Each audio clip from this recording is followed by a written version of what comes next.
Welcome back again to another video you're not expecting. So this actually just dropped in my head, right? Usually we just talk about how to apply for visa, getting visa and everything. Then the real thing is after getting visa and then you just open your passport, you saw that sticker in your passport, right? What's next? What's next? You know that when you just see that visa, the way your stomach will be sitting that like you've made it in life. But then there are so many things that is next. Usually there are so many apps to actually book flights, right? Website to actually book flight, but somehow I actually advise to book via directly from the airline, and that's because of reasons like cancellation, like maybe if you want to cancel, if you want to reschedule, if you want to ask for a refund, if you want to ask for so many things. So most times if you order through third-party websites, like maybe you just type online, you just see all these cheap maybe you just say from Nigeria to UK, and then you see a very low value for flights. I was like, this one is even cheaper than the airline one, and then you book. Most probably you are paying, it's not most probably, you're actually paying to an agent account. It doesn't have to be physical, but you're paying to an agent account. So that agent, they actually have like an account with the airline that you're booking through, right? So they will pay the money from their account. So how this agent actually make money is, for example, if I have an airline, an agent can actually come to me that they actually do travel and booking and everything. So I'll just give them like some code or some discount or anything. So even when I'm posting from Nigeria to UK, it's 200k. You can see it on my agent website as maybe 189,000 naira, about 190,000 naira, depending on this thing. And that's because them, they know what they are doing. Me, I know what I'm doing. Everybody's doing their business. So I'll be telling you shortly. So if you now book from that your agent 189,000 naira and you feel like, oh, it's cheaper than me, and then you pay, when you get to the airport, that's when you know that. So there are so many things that can actually come with it. Number one is baggage allowance. If God help you, going to 46 kg, God have helped you. But if God not like you, 30 kg, that means that all your gari, all your suya, all your anything, you drop it, you cannot go with it. So sometimes the baggage allowance might not align together. Sometimes what's it called, the extra this thing that you'll be charged for, because even if you see it expensive on my airline website, there are some things that they will use to this thing, right? And another thing is, probably when you saw it 200k on my own website, I'm actually be giving maybe adding 5 kg allowance for all travelers, or free meals, or free clinical. As if I put it, I don't know if you know you've had the experience of you booked a flight and then especially all this local flight, and then everybody was eating and then you did not see food. Has that ever happened to you? And then you now ask the attendee, else, the auntie, where is my food? And she now tell you that the food is not part of your menu. Has it ever happened to you before? Me, it has happened to me. I remember in India, everybody was eating. This is how me I was looking. Since that time, I say, anything concern third party this thing. Same. This was how I was looking at the amount. They say food is not part of my own flight ticket. That me, I told them that I have allergy. Allergy kill you. They when that tell people I have allergy. Nigerian get they have allergy. Nigerians they get allergy. And so I'm not sure for that flight too. I was just looking at people. Other people were eating.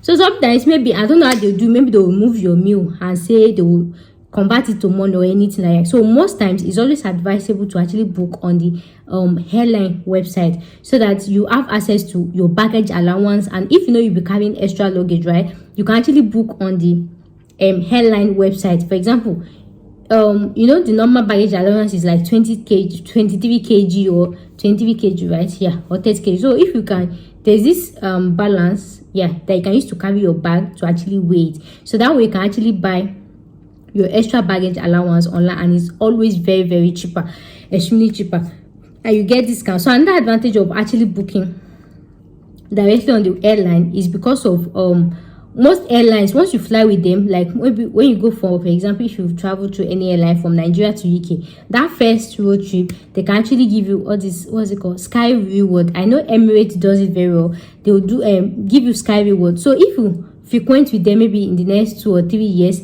everything will accumulate, and in that view you will be eligible to so many discounts. Maybe when you want to book your next flight, you get a drastic reduction in it, yeah. And you have, sometimes you can actually even convert it to maybe somehow like monetary value or anything, depending on this thing. Sometimes you can just use that sky reward to actually upgrade your seat. For example, if you are premium economy, maybe when you want to book flights next, if you are premium economy, right, and then you have like maybe 1,000 sky reward, they can say, okay, just add 2,000 naira to enter premium, to enter economy, or to enter business class. But business class means you've accumulated a lot of sky reward. I know that Emirates used to do it very well. Emirates, they call it sky reward. I don't know what other airlines they call it. So it could be sky reward, it could be this is just like a discount card. So the thing will be reading for you that the more you fly with them, the more it increases. But then when you actually book with your agent or third party website, the sky reward or whatever benefit actually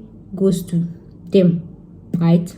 Goes to them. And then another reason why you should actually book directly from the website is sometimes when you cancel your flight, or when you reschedule, or when you want to fly with another airline thing, when they actually process your refund, it goes directly to the third party and not you. It doesn't come to your account. That's when you'll be calling your agent, uncle, this airline said they refunded my money. Where is my money? The uncle will say they've not refunded him, he did not see anything. Maybe it's network. But when you call the airline, they say, no, it's the person that paid to us. Because when you book from third party, the money goes to the agent's account, right? It's not the agents that will not pay the airline. So when they want to refund, the airline does not have any business with you. It will like auto refund the person that paid to them. Then the agent is supposed to refund. That's why you be calling them. Then another reason why you should actually book directly on the airline website is, in Nigeria now, our normal time duration. Just imagine if you traveled, you want to go to UK, right? And then you use Qatar Airways to travel to UK. Even when they tell you time schedule, it's not only in Nigeria that they change flight or anything. It's not only in Nigeria. So just imagine you get to Qatar and then maybe there's a little delay before they were able to fly. Maybe they change the weather and everything. And then when you get there, so it has even happened to me before, but thank God it's because I booked on my own. That's why I did not ever have anybody. So just imagine when you get there and they say, okay, the flight, the layover you had, the airline has actually gone, right? Then they have to schedule you for another flight. Or naturally, village people just followed you. That they will miss you. They just followed you and then you missed your flight. And this one is whether you're a frequent flyer, whether you're not frequent flyer. Most times frequent flyers, especially if you go to all these very big airports, the way they used to talk, make sure you start again. You see, you might just be staying since they never board. Only for you to say, let me enter bedroom, just go and urinate and come back. Before you come back, they'll tell you that the aeroplane have fly. And see, I just went to urinate now to come back. You're telling me flight have go where? That thing is like magic. Very magic. If this thing have happened to you before, leave it in the comments. This thing is like magic, yo. So those times when I feel that maybe it's 1 hour to board, 2 hours to board. Well, I don't even know where that urine is coming from. But she might I'll stay there. Ooh, come and miss flight. Just for you to say, let you go. Sometimes, especially if you're a first time traveler, right? And then you're seeing all these beautiful airports, you're saying, you might just say, let me just walk around small. Just go like this, before you come back. They'll tell you, sorry, madam, your flight has gone. And another funny thing is, you can even sit down in your gates, maybe you're pressing for anything.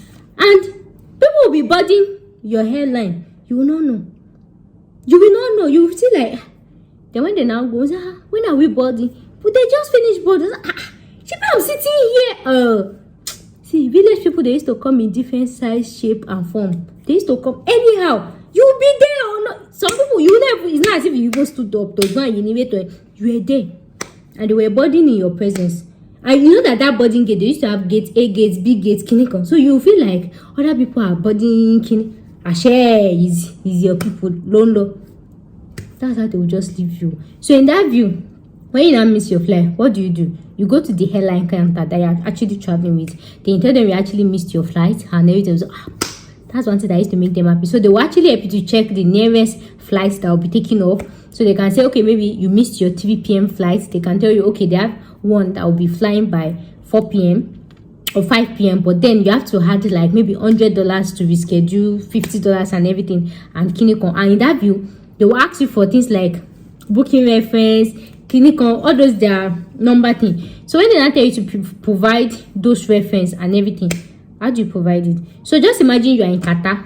I don't know if Nigeria and Qatar share the same time, but let's just imagine Qatar and Nigeria does not share the same time. So let's say you are in Qatar and then you are to fly by midnight, and then your agent is in Nigeria, the website that you booked this thing, the customer care in Nigeria, how will you call somebody that in midnight that he should send you reference code?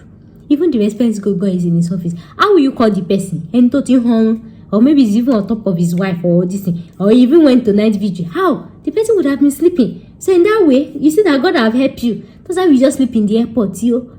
Or better still, you just gonna book another flight, because there is nothing the airline can do without the actual number. Because if you can't provide the numbers that they ask for you, or those valid code that they ask from you, it's just more as if it's just more or less somebody just coming and just saying, oh, I want to change this flight. So there's a unique code you have to provide and all of that, right?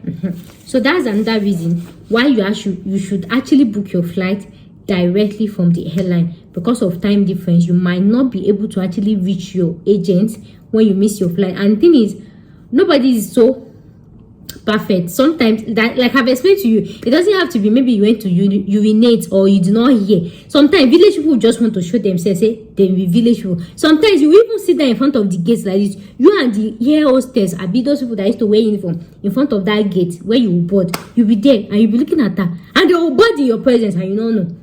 Sometimes, yeah, it happens. You will not know. I know that when they hand their what's it called? This and that, you cannot hear. I want to prepare her body. I want to prepare her body. You shall be prepare her body. And you still have time now. And sometimes they might actually even board early. They can tell you they'll board 30 minutes to the flight. Sometimes they'll board to 1 hour at the time and everything. They will not tell you, they've closed the clinic. Where will you start from? So most times it's always better to actually book directly from the airline. So I hope with this viewpoint of mine, I've been able to convince you that it's better to actually book directly from the airline website. Even if it is expensive, it is better because you have access to change whatever you like, change your date, reschedule your date, cancellation, baggage allowance, anything. So it is always mostly better to book from their website, right? Amazing. Anyways, that will bring us to the end of today's video. Thank you so much for watching, and I'll see you guys in my next video. Bye.